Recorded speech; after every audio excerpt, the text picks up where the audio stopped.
Everywhere you look, financial headlines scream the same thing. You need $1 million to retire. But here's the reality. Millions of Americans finish their working years with far less, and they still find ways to make it work. How do they do it? The answer is both more practical and more reassuring than you might think.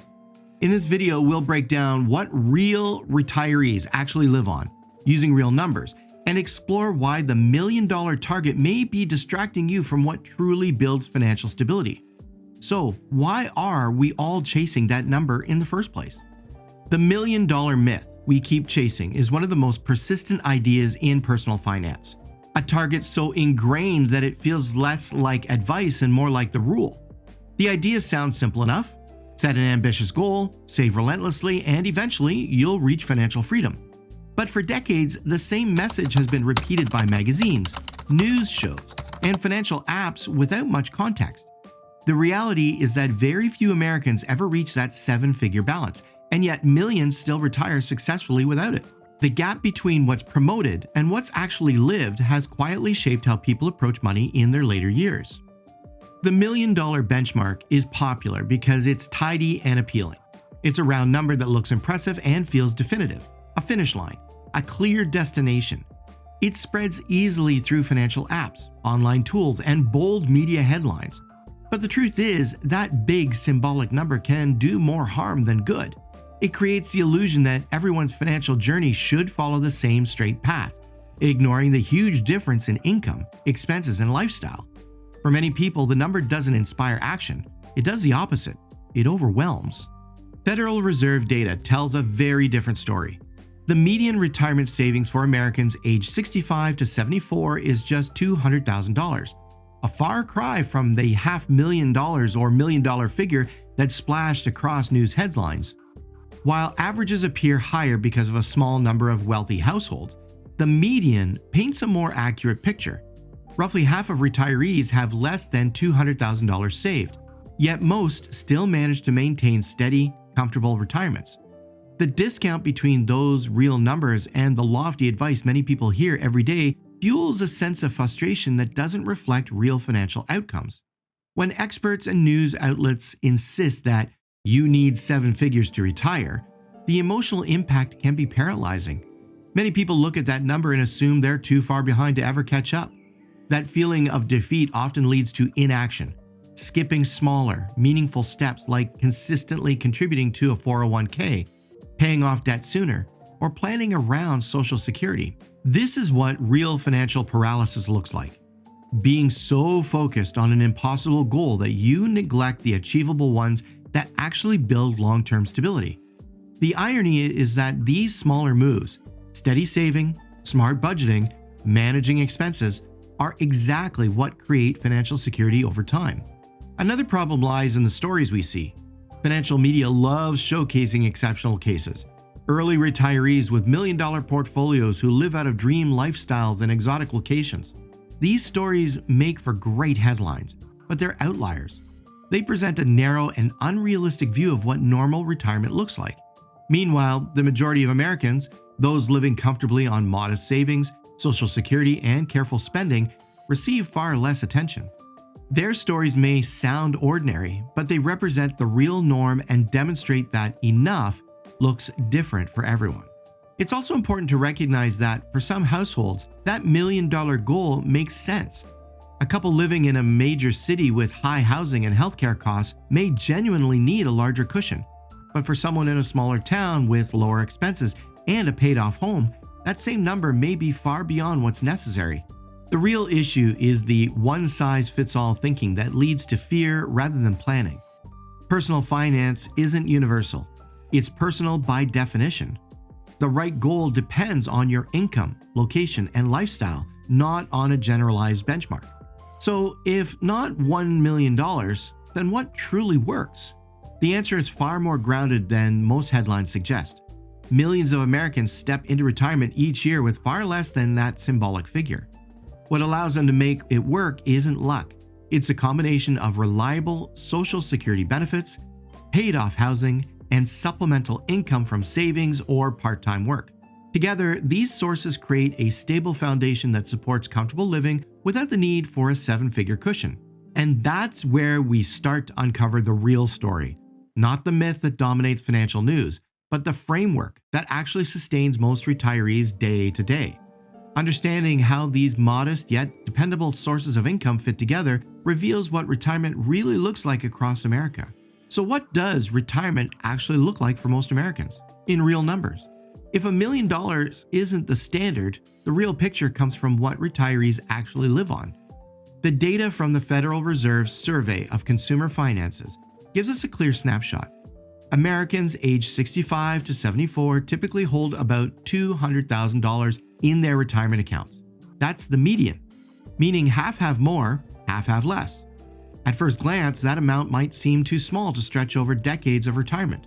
But once you factor in how retirees combine savings with other income sources, the math begins to make sense. Let's start with the simplest way to turn savings into income: withdrawals. Financial planners often talk about a safe withdrawal rate, which is the percentage of savings a retiree can draw each year without depleting their nest egg too quickly. Using a 5% rate, a $200,000 portfolio provides about $10,000 annually.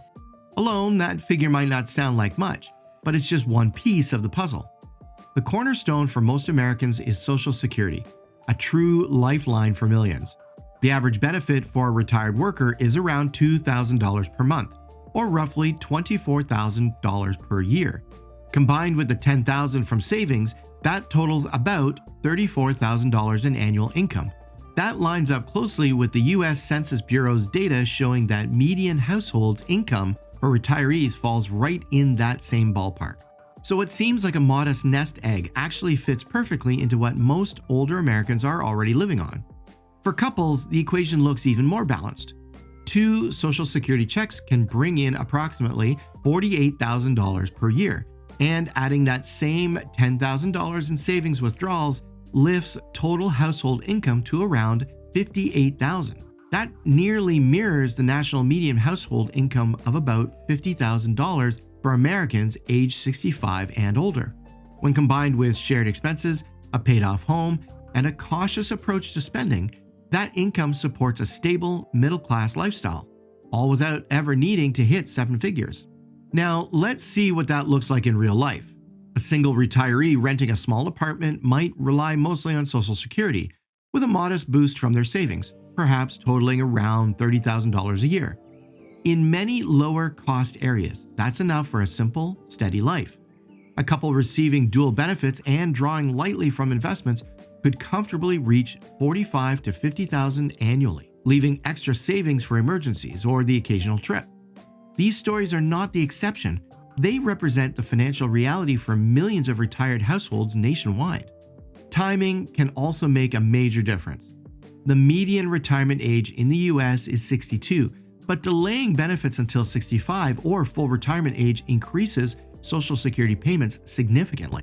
That extra income can transform what feels like a tight budget into one with more breathing room. Some retirees also choose partial retirement instead of stopping work entirely, teaching, consulting, or taking on seasonal jobs. Making an additional $5,000 to $10,000 a year can provide flexibility without strain, giving their finances more resilience against unexpected expenses.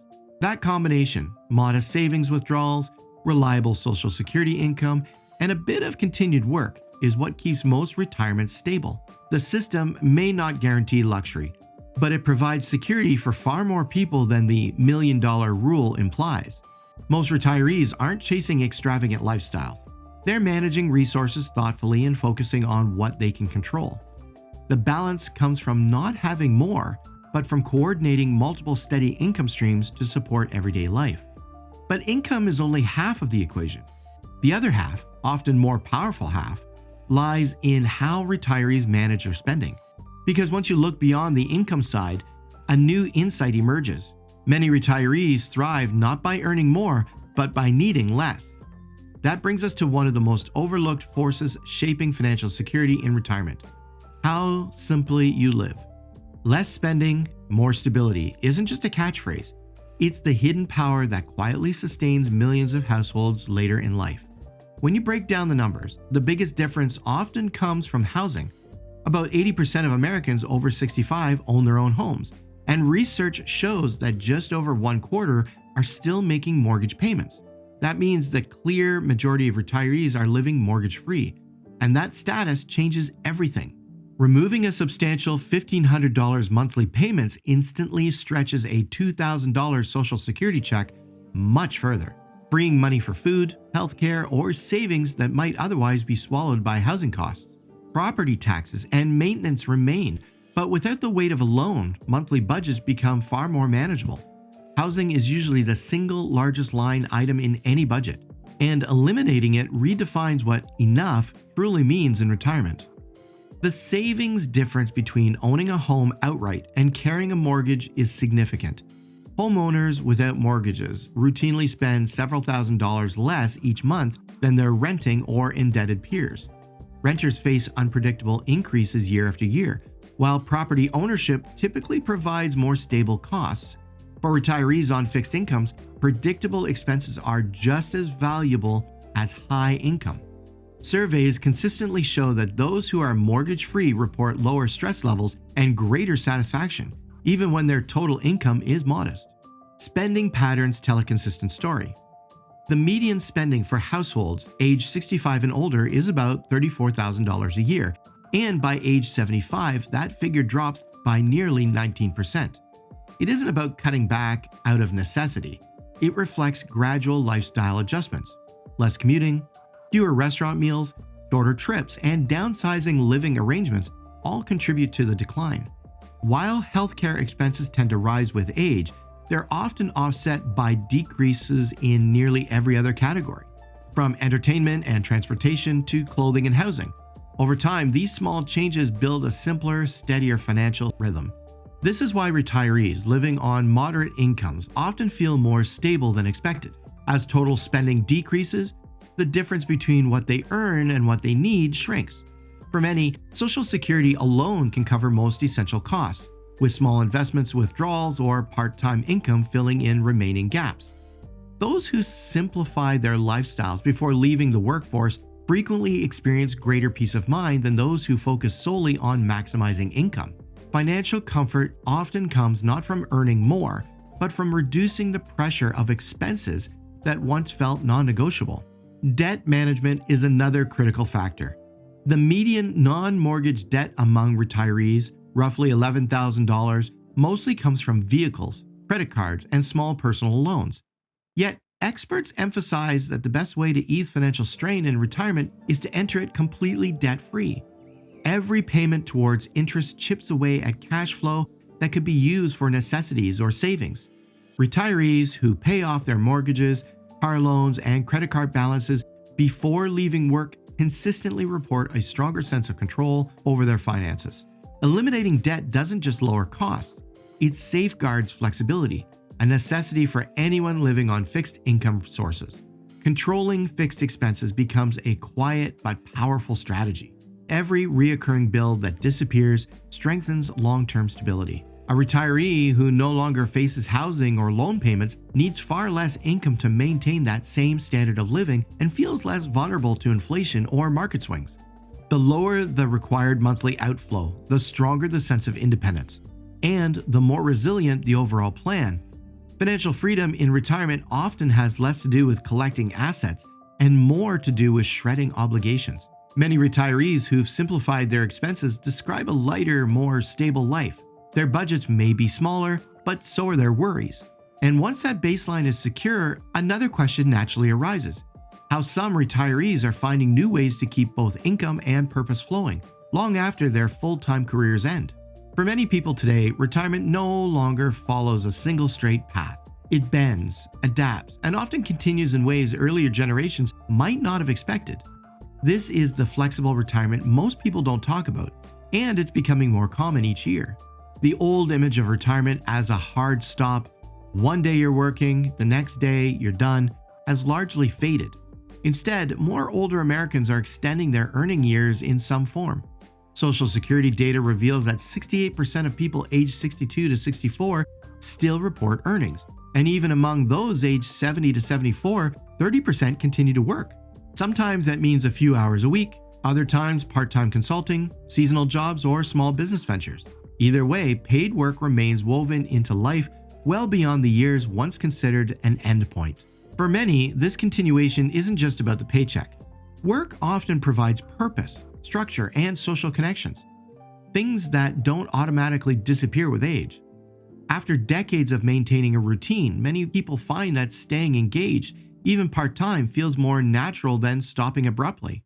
Surveys regularly show that enjoyment and identity weigh just as heavily as financial motives.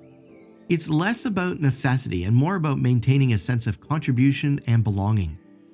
Good health and longer life expectancy make this shift possible. People in their 60s and 70s are not only living longer, but also remaining active and capable of working in roles that better fit their pace and preference. Someone who spent years in corporate management might move into part-time teaching or mentoring. A retiree who enjoys the outdoors may pick up seasonal work at a local park. These flexible arrangements bring in extra income while keeping daily life engaging and mentally stimulating, a balance that can prevent the boredom or isolation that sometimes accompanies full retirement. Financially, even modest part-time income can create significant breathing room. Earning $10,000 or $15,000 a year might not seem transformational, but it serves as a valuable safety valve. This extra income often isn't needed for day-to-day living, but acts as a buffer, reducing the need to tap investments accounts during market downturns. It gives retirees the ability to decide when and how much to withdraw from savings, adding both control and peace of mind. Working longer also comes with measurable financial benefits. Each year someone delays claiming Social Security after 62 increases their monthly benefits for life. Waiting until full retirement age, or even beyond, can lead to thousands more annually. Meanwhile, keeping money invested for a few more years allows additional growth through compounding. The combination of higher benefits and continued earnings strengthens overall financial security and makes retirement feel less rigid and more adaptable. One strategic framework that embodies this mindset is often called the 5-year rule. It's a plan to save aggressively so you can afford to retire up to 5 years earlier than intended if circumstances demanded it. That flexibility is crucial because nearly 60% of retirees end up leaving the workforce earlier than planned, usually because of health issues or layoffs. Preparing 5 years ahead builds a cushion that turns uncertainty into choice. You can retire on your schedule, not someone else's. It's not just a financial strategy, it's a psychological one, offering confidence and control even in unpredictable times. Blending part-term work, Social Security, and savings withdrawals forms what might be the most resilient and rewarding version of modern retirement. It balances financial independence with engagement, allowing for steady cash flow, better well-being, and less concern about depleting savings too quickly. Retirement becomes less about stopping and more about refining how you spend your time and energy. And as this picture of flexibility takes shape, it brings the conversation full circle, because it quietly exposes a flaw in the million-dollar myth. True stability isn't measured by a single savings target, but by the choices available to you and the freedom to adjust as life unfolds. Redefining retirement starts with shifting the focus from a magic number to the freedom of choice. The million-dollar myth distracts from what truly matters, creating a flexible, sustainable lifestyle that adapts as your needs change. Success comes from steady saving, controlled spending, and using reliable income sources wisely. Lowering fixed costs and maximizing guaranteed benefits naturally reduce financial pressure. Despite the modest figures we've discussed, nearly 80% of retirees say they feel confident that they'll have enough to live comfortably in retirement, largely thanks to Social Security. That confidence shows that real stability is achievable without perfection. The key takeaway is simple. The average model works, but aim to be better than the median. Prioritize savings, investing, and building flexibility into your plan instead of settling for just enough. What are your retirement goals? Share your thoughts in the comments. And if this breakdown helped give you clarity, don't forget to like and subscribe for more insights on building financial confidence.